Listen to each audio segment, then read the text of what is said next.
itu tadinya baik terus dia jadi jahat karena punya uang. Itu bukan dia baik terus berubah jadi jahat. Sifat asli manusia itu nggak bisa berubah. Itu uang hanya memperbesar sifat asli si Budi ini aslinya seperti apa orangnya. Jadi mungkin waktu dia nggak punya uang, dia itu pakai topeng dan dia bersandiwara senyum di depan orang karena dia butuh melakukan hal itu. Setelah dia udah punya uang, dia nggak perlu bersandiwara lagi, dia akhirnya jadi jahat. Yang tadinya si Budi itu cuman misalnya dia benci orang di sosmed misalnya, benci gua gitu atau benci orang lain.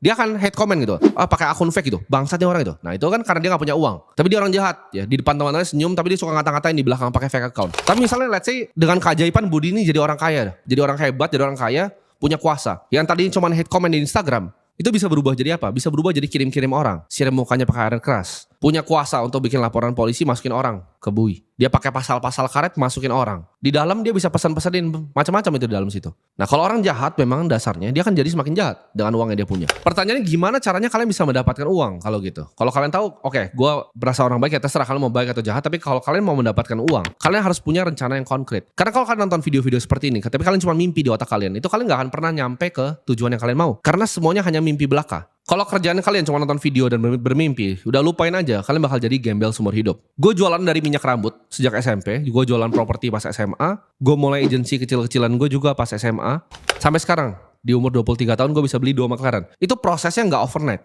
Satu itu prosesnya panjang, hampir 10 tahun.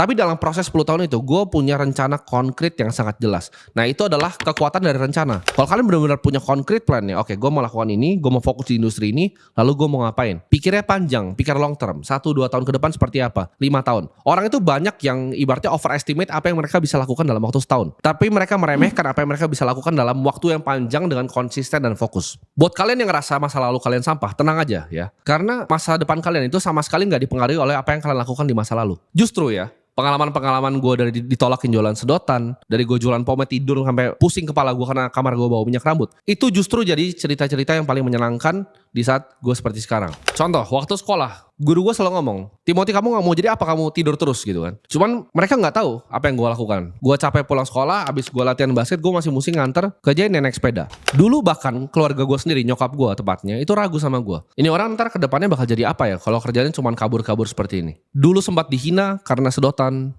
pernah dihina juga sama cewek karena mobilnya jelek. Nah di sini gue pengen bilang ke kalian, jangan sibuk mikirin masa lalu, tapi pikirnya masa depan. Oke, masa lalu tuh udah gak bisa diubah. Tapi apa yang kita mau ubah sekarang? Kalau hidupnya udah sampah, gimana cara kita ubah hidup sampah ini? Cara bikin plan konkretnya seperti apa? Tapi gue pengen kalian semua tuh justru bersyukur kalau kalian dalam kondisi yang hidupnya seperti sampah. Karena justru di sini kalian bisa melihat teman-teman asli kalian tuh siapa. Karena di saat kalian punya banyak uang itu gampang sekali untuk mencari yang namanya teman ya. Semua orang bakal mau berteman sama kalian kalau kalian punya banyak duit. Cuman justru di saat kalian susah, ini adalah filtrasi aslinya. Siapa teman-teman kalian yang bisa nanti kalian bawa ketika kalian sukses.